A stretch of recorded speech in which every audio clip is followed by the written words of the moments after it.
welcome Rupert Read. Very, very happy to have him in Berlin. We have Rupert at Helle Panke in Berlin, Prenzlauer Berg. There's an audience with him, I assume. Yes. I should be sitting next to him, but I have COVID. So I am sitting in my study in Berlin, Marzahn.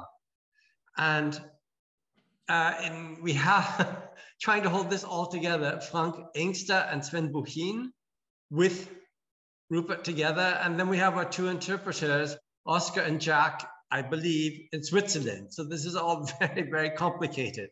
First, let me say this is the last talk in a series of almost 5 years now, which was is called Economics Beyond the Swabian Hausfrau. For those of you who followed this series, you probably have picked up enough economics to move on to deal with the new issues that have arisen in the meantime.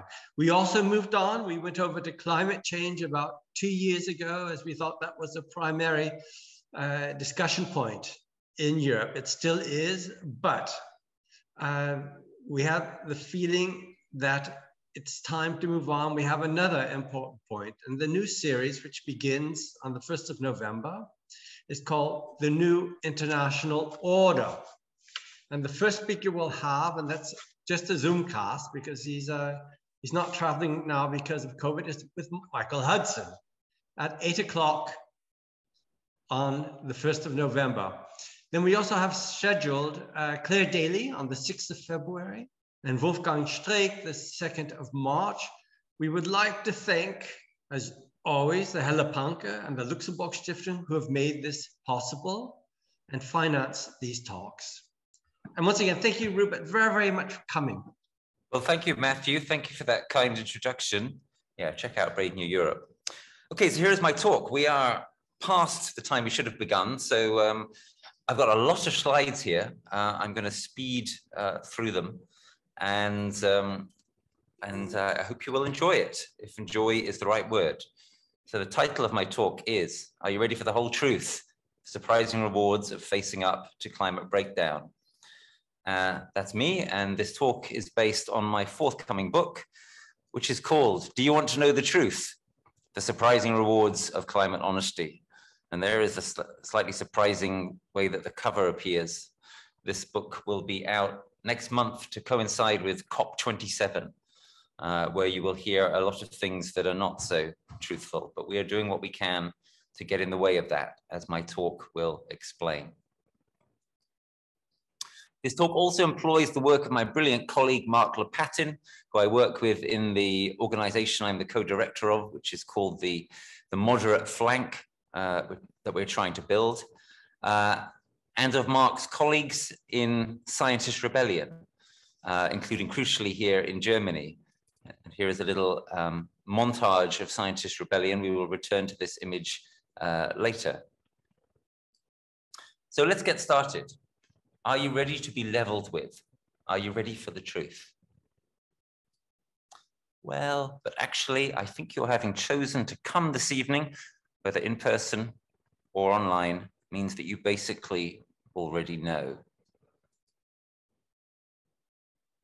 This is global temperature change, average temperatures of years over the last 170 years.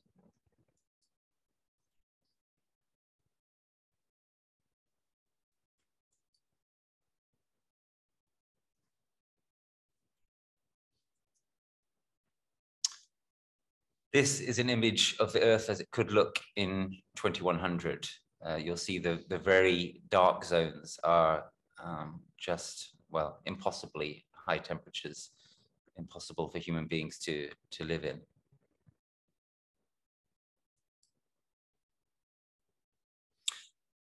Governments keep making promises. This is a very clever graph.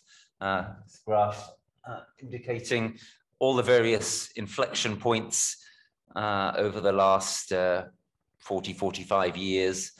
And, well, the story the graph tells is that these various developments, the Kyoto Protocol, the Paris Agreement, don't appear to have changed anything very much. The graph has just carried on going up. This is a graph, of course, of parts per million in the atmosphere of carbon. Some of these promises rely on the hypothetical. They rely on the idea of sucking carbon down from the atmosphere. John Kerry, who this is an image of, said, half the carbon we're going to save over the next 30 years is going to come from technologies that haven't been invented yet. Well, let's hope he's right. He'd better be right. But here's what the UK science advisor says in response to that. If you take 2050, any technology that you can't see already working is not going to save our bacon, lovely English expression there, because of the scale of which these things need to be introduced. So Patrick Vallance, the chief scientific officer in the UK, disagrees with John Kerry. You cannot bet on these new technologies saving us. Nothing seems to be working fast enough. Not the politicians, not the new technologies, not even activists. This begs the question, why?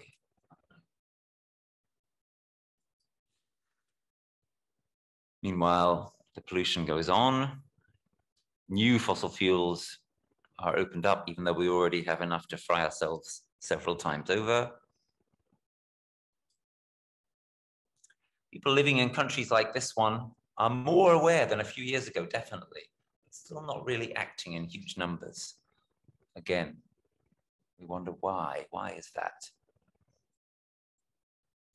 Well, in other parts of the world, people have been fighting for a long time, risking their lives. This image was taken at COP26 in Glasgow last year, where I was. So, what do you do? What do you do about it? Or, as I'd rather put the question, what do we do about it? Because if one tries to think about this on an individual basis, it's impossible to make progress. It has to be done together. Okay, so here's another couple of slightly different questions. Who knows most about all of this? And who are the most trusted messengers on this? This question may enable us to make some progress, or rather these two questions. Who knows most and is trusted? So among those who know a lot and have some high level of trust are those who work for the government.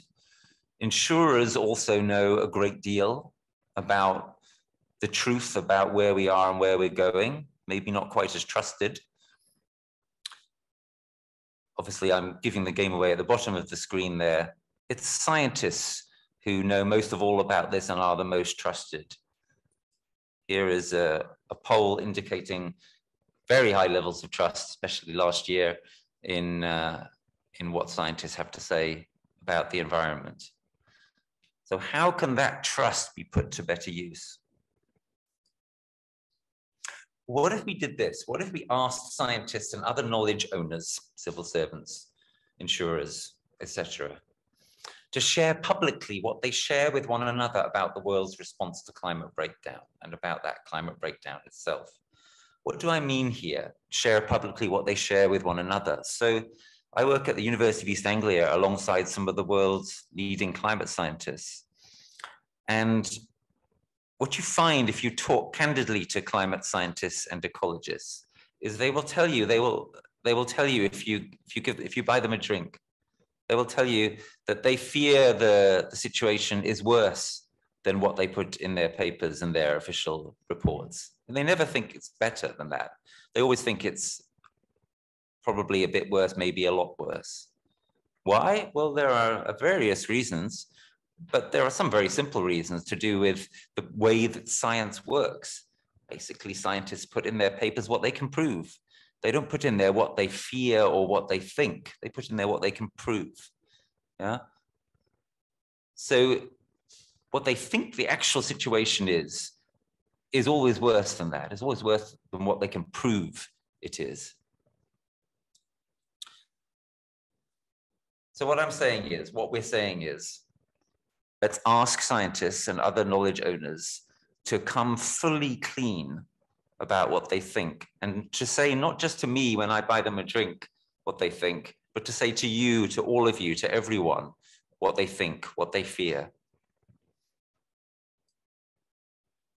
And this is one of the central things that they think and that they fear and that they haven't been saying out loud, at least not until very, very recently. I'll come back to that. That there is no plausible pathway for staying below 1.5 degrees of global overheat, which has been set out by the Intergovernmental Panel on Climate Change as the level we must stay below in order to stay within some basic level of safety. 1.5 degrees of global overheat, the average global temperature rise from pre-industrial levels. They say we must stay below that, yeah? But there is no plausible pathway for this.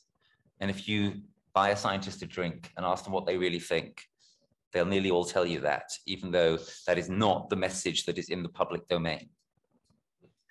So the 1.5 degree target for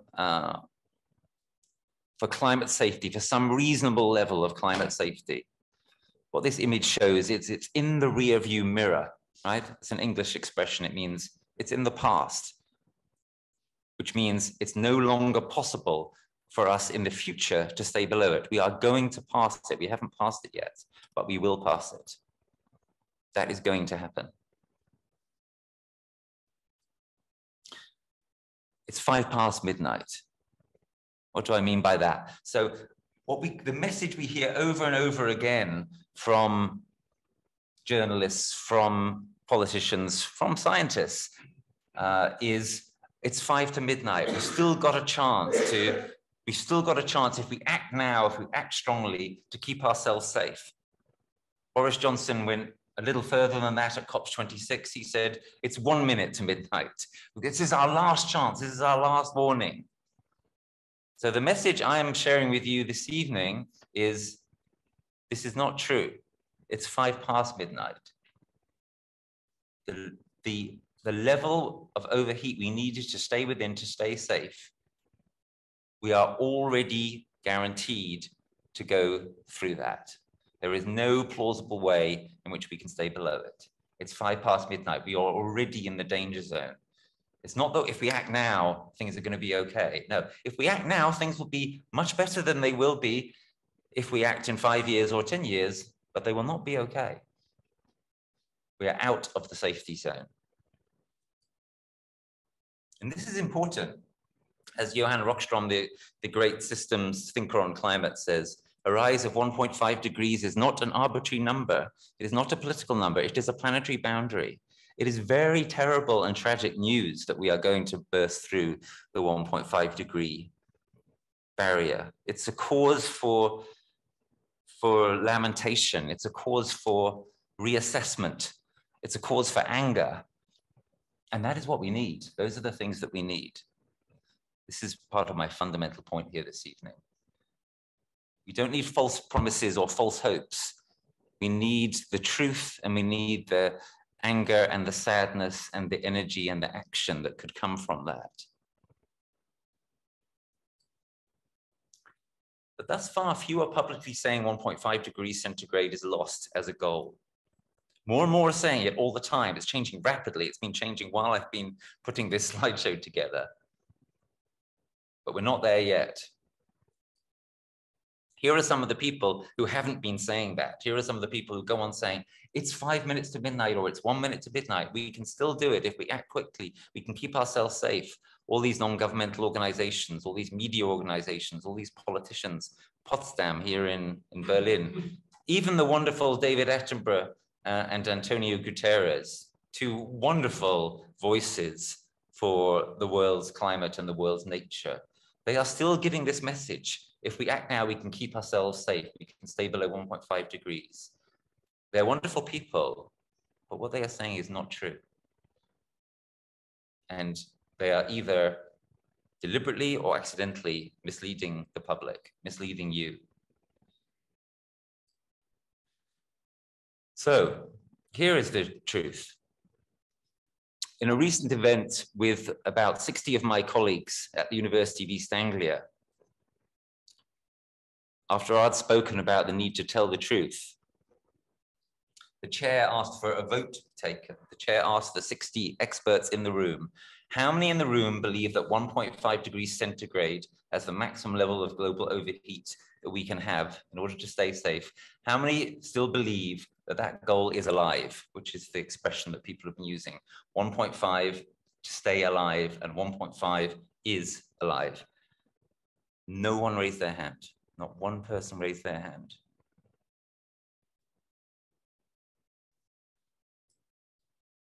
This was an anonymous survey in the top journal, Nature, where climate scientists and ecologists were asked, how much warming do you think is likely by 2100? 4% of respondents said it would be 1.5 degrees. No one said less than that. 4% said 1.5. The vast majority said higher amounts, including, as you can see, nearly everybody actually, about half the respondents said 3 degrees, which is twice as much. And by the way, twice as much overheating means about 3, 4, 5, 6 times as much damage. It's an exponential scale of damage. So this is what scientists actually think, right? Not what they've been saying, not what others have been saying, it's what they actually think. And then here is a comparatively rare scientist who has been recently saying this publicly. So James Dyke, Professor James Dyke from Exeter says, we are not going to limit warming to no more than 1.5 degrees centigrade. Anyone who says otherwise is misinformed or in denial or dishonest. Does that mean we are doomed in the future? And he does something quite interesting. He says, ask that question to someone suffering the brutal heat in India. This was a few months ago when, as you may recall, India was in a really extreme heat wave, even worse than we have recently experienced in Germany and in England. In other words, it's a sort of illusion that we in relatively privileged countries have, that we are okay as we are now. We're already clearly moving out of the safety zone. And this is more clear to people who are on the climate front line. The point is we need to acknowledge that, and we need to acknowledge that it is bound to get a lot worse. And this is hard to accept, but it's the only basis for acting adequately in response to the threat. We will not act adequately unless we realize we are already in trouble. The trouble is now, it's not often in the future. It's not good enough to talk about net zero by 2050 or something. That makes it sound as though this is something we can afford to take 30, 40 years to get on top of. We are in the danger zone now, and it's going to get a lot worse. That is the truth. Leading climate scientists publicly say the opposite of this. So here is one of the world's most famous climate scientists. Michael Mann says 1.5 degrees, staying below 1.5 degrees, he says it's entirely doable. It's simply a matter of political willpower. This is not credible. We would have to turn around the world's entire economic and political systems on a dime to literally in the next 2-3 years to have any chance of staying below 1.5 degrees centigrade.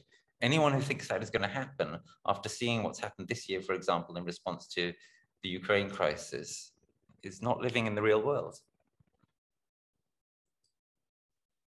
But why? Why exactly do they say this? Why do they keep saying this, even though, as I've shown, many of them privately suspect the opposite? So, as I hinted earlier, there are, I think, many reasons why. It comes from good intentions. It comes from the desire not to overly alarm people, not to depress people, not to make people so desperate they give up. It also comes from some less good reasons. It comes from desire to maybe not upset funders, not to go too much out of line with what other people are saying, not to rock the boat too much. What we are told over and over again is that we must remain positive. We must remain stubbornly optimistic. This is the phrase that gets used. Stubbornly optimistic. We are told to accept that only stubborn optimism can save the day. Here is a response to this made by the eminent retired climate scientist, Bill McGuire. Sometimes retired people are better. Sometimes they tell the truth more because they don't have so much of a stake anymore. He says, I call this climate appeasement. What does he mean?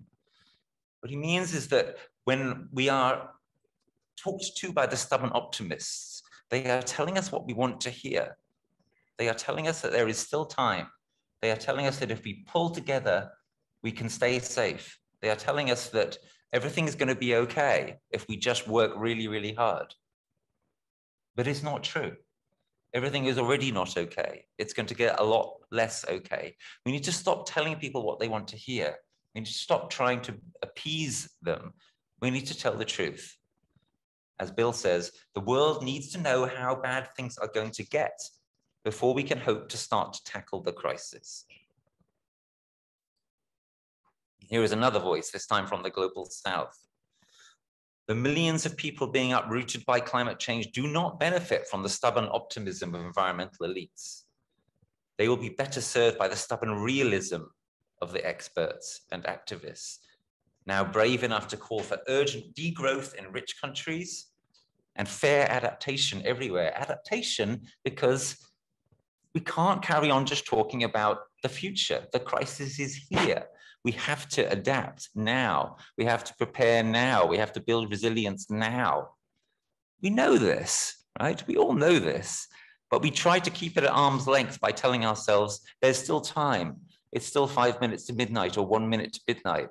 Only once we accept that it's 5 minutes past midnight do we get to a place where we can actually confront the reality of where we are and do the things that are necessary in response, including adapting to the damage that is here and the worst damage that is coming.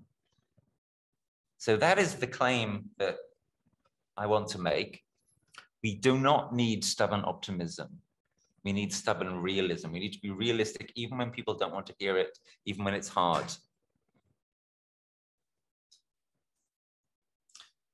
So as the previous slide showed, climate is clearly a story of grave injustice. And yet, it's not just an us versus them story in the way that some stories of injustice are. What do I have in mind here? We need to move beyond the kind of opposition of us versus them. We are, to a greater extent than is often appreciated, all in this together. Rich countries are not immune. We've experienced that this summer, but it could get a lot worse. Rich countries are fragile in some ways that perhaps poor countries are not. We saw some interesting examples of this in the COVID pandemic, did we not? I mean, who would have thought before COVID that countries like the US would suffer so much worse from COVID than many African and East Asian countries? But the US, the febrile, decaying civilization of the US and the lack of community and social responsibility caused a vast number of unnecessary deaths there, which much poorer countries in Africa and East Asia managed to not suffer. Now, obviously, that's a very, very simple, short analysis. The situation is much more complicated. But the claim that I would make, and it's a claim that is also made by the great climate writer who is from the global south, Amitav Ghosh, is that COVID showed the vulnerability of countries like ours. That vulnerability may be experienced in relation to climate as well. We are fooling ourselves if we think, oh, it's only the global south that is going to suffer.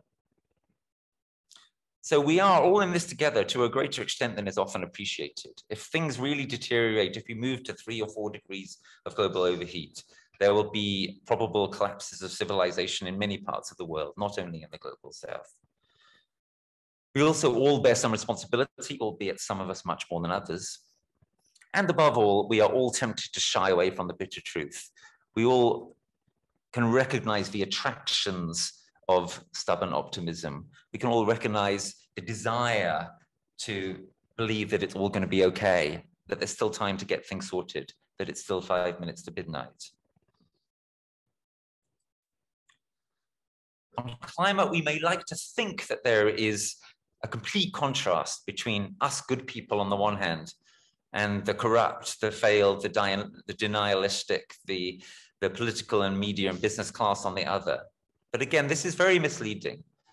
This is a dangerous attempt at retaining our purity and at exculpating ourselves from any blame. The truth is that only now are even a minority of scientists, systems thinkers, and activists actually beginning to fully face up to the truth. The truth about that we're not going to stay below 1.5, and then these other related truths. The built-in failure of the COP system, the way that the climate COP system was not designed to succeed. I can discuss that in more detail if you wish in questions. The true extent of incipient climate and ecological breakdown. The possibility, or indeed, in my view, likelihood of a partial or total civilisational collapse, and the imperative to transformatively adapt. These are difficult truths to face. And up until this point, well, very few people are really facing them. Now, what I'm talking about in this part of my talk is based on my most recent book, Why Climate Breakdown Matters. And the central idea in that book is this: the way through this crisis is to really go through it, fully accept the unprecedented nature of what is confronting us, understand how the unfolding and inevitable climate disasters could be the making of us. The disasters that we are starting to experience, will they bring about the pulling apart of people from each other, the further deterioration of our society, or will they be ways in which we come together? Because that is often what human beings do when they experience disasters. That is one of the reasons, for example, why aerial bombardment does not often succeed in winning wars. It's really an extraordinary fact if you think about it. Think about the situation in Vietnam, for example. Total air superiority the Americans had, and yet they lost. How is that even possible? Well, the most plausible argument as to how it's possible is that when people are faced with situations of great adversity, they pull together and they face those situations together. And this happens over and over again in response to disasters. The climate disasters that we have started to experience and that we're going to experience more and more of over the next generation, they may have an enormous silver lining if we are ready for it. And we need to really feel and not shy away from the pain of all of this, and the things I'm saying to you this evening.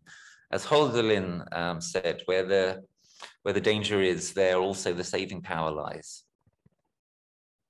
Our eco-anxiety, our shared terror, our climate grief, our climate anger, I believe these will be the making of us. These emotions supply the energy and authenticity that can move millions. This process started with Extinction Rebellion, with Greta Thunberg and the school strikers. I believe it's only just started, and it's up to us to make it much, much bigger. So it's 5 past midnight. This is a terrible realization, but also an empowering one. The whole truth, hard though it is to face, is our salvation. Only facing the truth together about how bad on balance things are, how much later it is, 5 past midnight, than we have been told. Only facing this can unleash the full power of our grief, our anger, our love. All of these difficult emotions, these negative emotions, are based in love. Why do we grieve? Because we are losing what we love. Why are we angry? Because what we love is threatened, and so forth. It all comes from love. And that's why it is so crucial that those who are the gatekeepers to this truth, including, crucially, climate scientists, come fully clean. That it's 5 past midnight. We need them to level with us. And we need to unite against climate failure. What do I mean by that? This is the phrase that Scientist Rebellion are using. They've just started using it. So There's been a massive failure on climate. It is even huger and more ramifying than most people realize. I laid it out briefly about 10 minutes ago, yeah? There's been a massive failure which has taken us to this terrible situation in which we are now in the non-safe zone. We need to recognize that, and we need to say, we're going to face that, and we're going to stop there from being any more. We need to unite against climate failure. But you can only do that if you recognize the scale of the failure. So scientists must level with the public about what is lost and what is urgent. Only if we do so will we be in a good position to take away permission for governments and polluting industries to resist decarbonizing now. Right? They resist decarbonizing now because they carry on giving us the sense that there is still time. There's still time to work it out. We've got our plans for net zero 2050. No, this is all fake bullshit. Yeah? If we wait until 2050, we'll be signing our own collective death warrant. Our civilization will, without question, collapse if we wait until then. Yeah? So we need to take away any permission to slow down the pace of decarbonization by telling the truth and facing it and not shying away from it. We need to bring academia and the public into honest dialogue. The public needs to hear what academics really think, what scientists really think, what they whisper to each other in bars, what they feel about their children, what they think the future is going to be like unless there is a massive course change. They need to show this as well. They need to cry. They need to break down. They need to get angry. That's what we do as human beings when we are serious about something. So how do we put an end to academics being ignored? Because that's mostly what's happened over the course of the last 25, 30 years. The public need to invite academics, scientists, to level with them, to tell them how it is without any kind of sugaring of the pill. This kind of banner is the banner we need to see at climate demonstrations. Level with us. Don't protect us from the truth. Don't think that you are helping us by concealing from us just how bad things are. If you know it, we want to know it.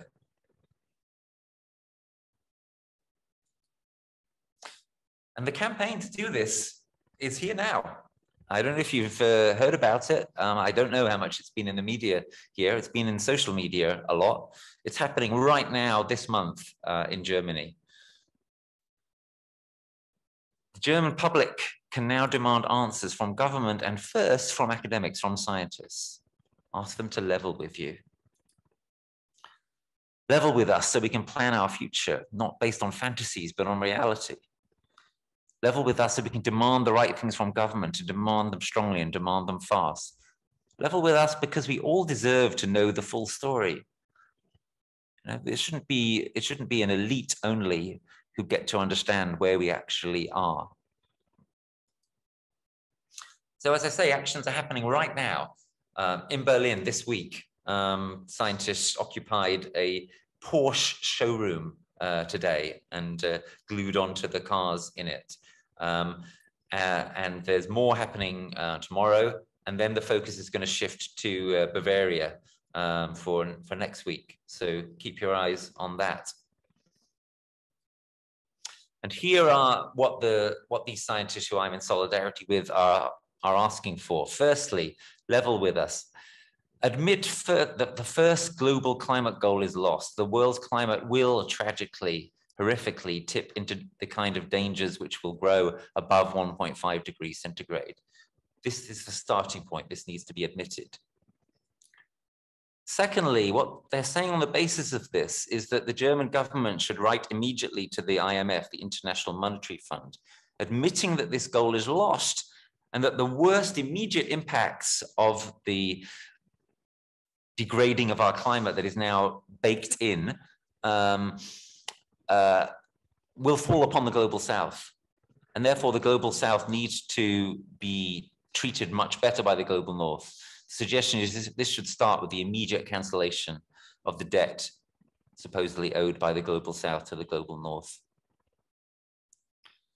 And then switching the focus to us trying to make a real difference here, the suggestion is that Germany should commit to the rapid decarbonization of the transport sector as a signal of seriousness and to make a real difference. Let's look at the second and third demands a little bit more. I've told you a lot about the first one already. On the debt cancellation demand, this is something that Germany really could help to make happen. After all, Germany owes a great debt of gratitude to those who forgave its own debt after the World War II. And then on the transport one, well, as we say in English, it's a no-brainer.